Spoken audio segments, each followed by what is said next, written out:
무엇일까요? 먼저 포함 대상을 보게 된다면요. 국방수권법에 1260H로 지정된 중국의 군사 기업들, 그리고 적대국 통제와 바이오 장비 서비스에 관여하고 안보 위협을 느낄 수 있다라고 생각되는 기업들. 세 번째로는 자회사와 계열사, 그리고 승계회사가 포함된 굉장히 포괄적인 구분이라고 보시면 좋을 듯합니다.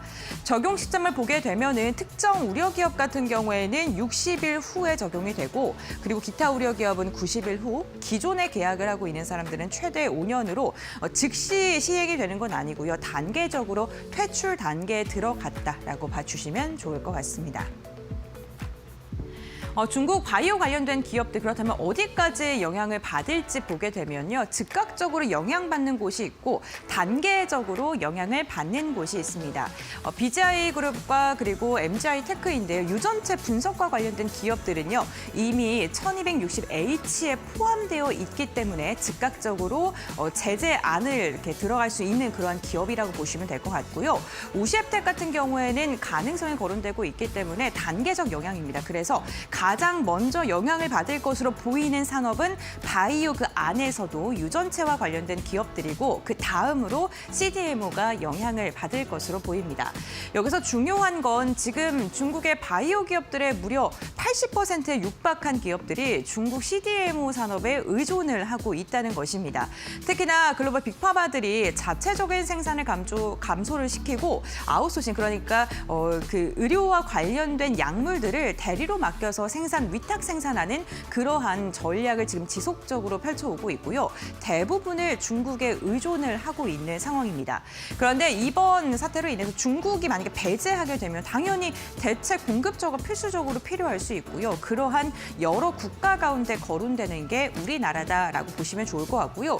우리나라만 들어가 있는 건 아니고요. 일본이라던가 인도 그리고 유럽, 이렇게 4파전이 경쟁 구도가 펼쳐질 것이다라는 이야기가 나오고 있습니다.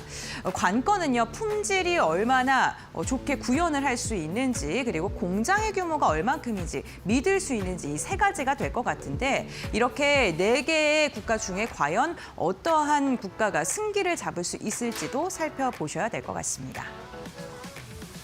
우리나라의 수혜 후보들이 지금 거론이 되고 있는데요. 삼성 바이오로직스가 사실 단일 기업으로 한다면 CDMO 공장의 규모가 세계에서 가장 큰 기업 중에 하나입니다. 특히나 5공장까지 가동되면 글로벌 최대 캐파를 자랑하고 있는 게 삼성 바이오로직스이기 때문에 가장 유력하게 거론이 되고 있고, 에피솔딩스랑 이제 또 분할을 해서 CDMO 쪽에만 주력할 수 있다는 것 또한 장점으로 거론되고 있습니다. 셀트리온 같은 경우는 최근에 미국 시장에 대한 확대를 지속적으로 하고 있죠. 공장도 인수하고 현지 생산 거점을 통해서 미국의 전략을 좀 다각화하고 있는데, 이러한 부분을 또 주목해 볼 만하다라고 이야기를 하고 있고요. ST병 같은 경우에 올리고액산 글로벌 상위 기업이고, 롯데 바이오로직스도 현재 미국을 중심으로 CDMO 전략을 펼치고 있고요. 중소형 기업 가운데서는 바이넥스가 있습니다. 바이넥스 역시나 공급망 다변화를 통한 수혜가 기대된다라는 이야기가 나오고 있습니다. 결국에는 CDMO의 수주가 증가하게 되면 밸류체인 안에 있는 기업들, 원부자재라던가 장비 그리고 분석 서비스 관련된 기업들까지 수혜가 이어질 수 있고요. 이로 인해 낙수 효과가 바이오 소부장까지 진행될 수 있다라는 긍정적인 전망이 나오면서 오늘 관련된 주가의 움직임 방향성 역시나 상승을 보이고 있습니다. CDMO도 CDMO인데요. 앞서서 제가 유전체 분석 중국 기업을 두 가지로 나눴을 때 즉각적으로 제재를 받을 수 있는 게 유전체 분석 관련된 기업들이라고 했습니다. 지금 미국은요, 자국민에 대한 유전자 데이터가 해외 유출에 넘어가는 거 굉장히 민감하게 받아들이고 있고요. 특히나 상대가 중국이면 훨씬 더 민감하게 반응을 하겠죠. 그래서 중국 유전체 기업들에게 제재를 이미 진행하고 있고, 이번 행정명령 통과로 인해서 더 엄격해질 것으로 보입니다. 그래서 국내 관련된 기업들이 수혜를 받을 수 있다라는 이야기가 나오고 있는 거고요. 대표적으로 마크로젠 그리고 3빌리언이 있습니다. 이 두 기업들의 주가 추이도 앞으로 좀 주목을 해보시면 좋을 것 같습니다. 다음 장 이어서 확인해 보겠습니다. 중요한 건 과연 호박이 넝쿨째 굴러 들어올까인데요. 우리나라가 중국이 빠졌다고 그 시장을 온전히 다 차지할 수 있는 건 아닙니다. 중국이 빠졌지만 이제는 경쟁이 시작됐고요. 이 경쟁 구도 안에서 우리나라만의 강점을 보여주고 그게 수주로 이어져야 한다는 게 무엇보다 중요한데요. 현재는 기대감으로 오르곤 있습니다만 이게 실질적인 계약으로 이어져야 된다는 거겠죠. 대표적인 경쟁 구도를 보게 된다면 한국과 인도, 일본 그리고 유럽이 지금 가장 많이 거론되고 있는데 승부의 기준 이 네 가지를 과연 어느 국가가 좀 잘 맞출 수 있는지가 중요할 것 같습니다.